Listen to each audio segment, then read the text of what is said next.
Hola, somos el grupo 9. Yo soy Naida Rojas. Carlos Pérez. Luis Peña. Y bueno, nada, hoy lo que vamos a hacer es conversar acerca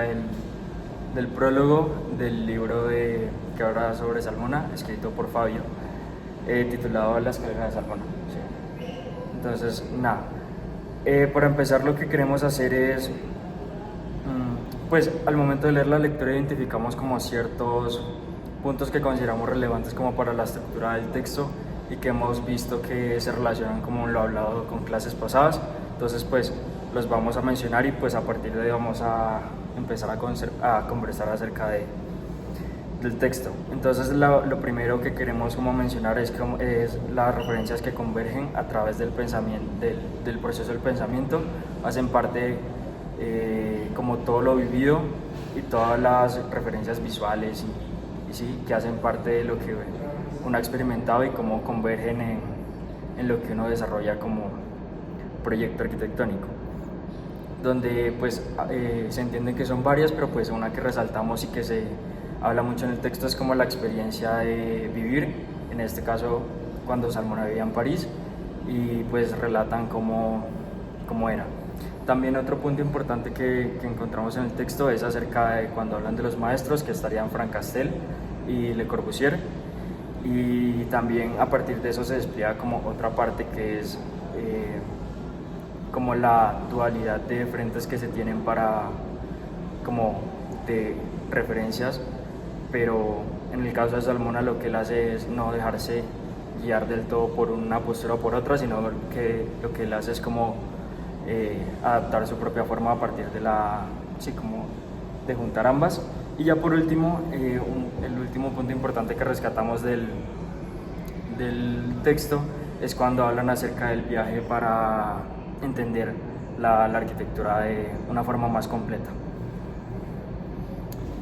Entonces no sé ustedes qué opinen. Sí, pues sí, como que el texto es una gran reflexión sobre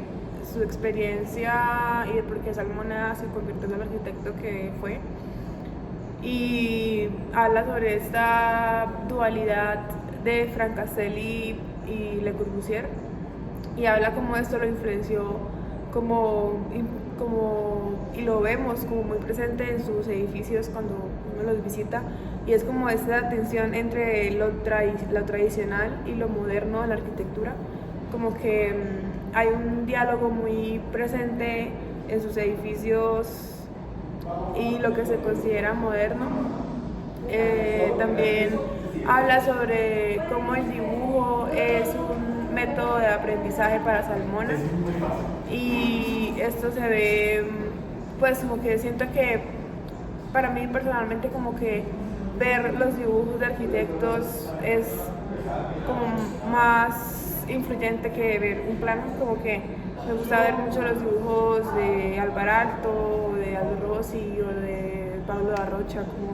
ver esos dibujos en los que como que líneas, bosquejos, sí, como bocetos muy rápidos, como que terminan siendo un edificio pues una construcción. Pues yo considero de que también, como mencionando parte de eso hace parte como yo también encuentro como más interesante, por así decirlo, una forma como los primeros como el primer acercamiento que tienen los arquitectos hacia un edificio, y es los bosquejos, los bocetos, lo que dice Nadia,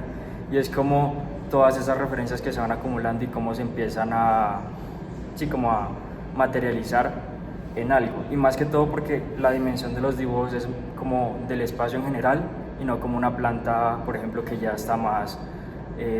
como que está más acotado, ya tiene como un sentido más lógico, pero en este caso de los dibujos es como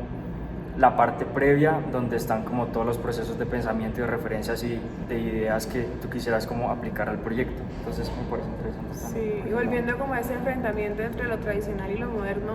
esto tiene que ver con lo análogo. También me da, o sea, como en el curso de herramientas con Fabio también estamos hablando sobre el Renacimiento, y en un punto de la lectura lo nombran y hablan sobre cómo el Renacimiento es esta dualidad, el pensamiento en el Renacimiento era como volver a lo tradicional, a lo antiguo,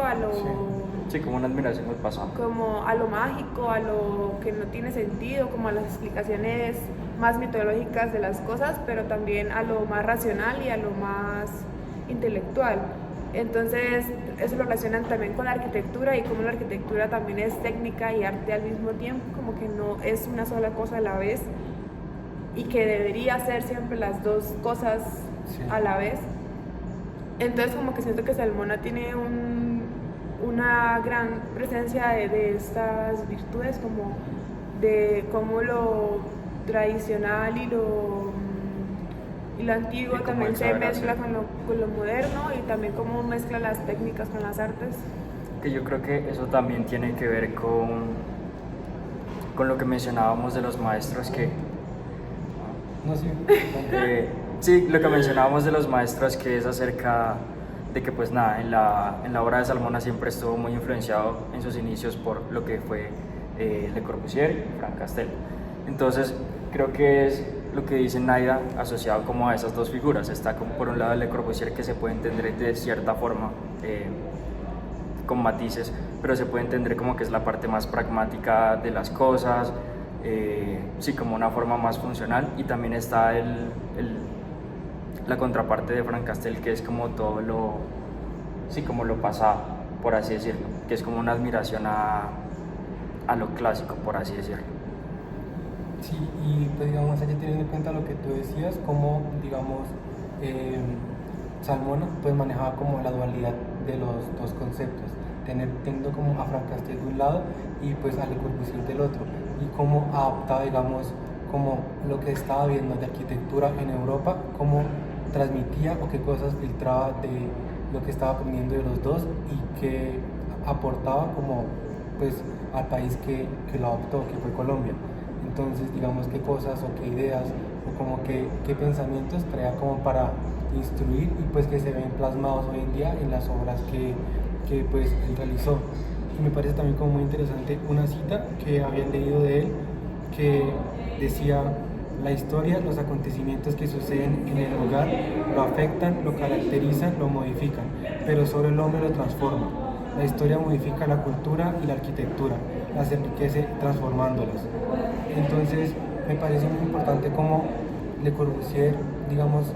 le aportó muchas cosas a Salmona, igual que el otro maestro, que Frank Castell, pero entonces a través de la historia él logró realizar demasiadas cosas como acá en Colombia. Que eso también es como como lo que mencionamos al principio del bagaje de referencias, o sea, tienes como partes y ya eres tú quien las usa en su obra a través del proceso de pensamiento y como de la estética que tú consideres óptima.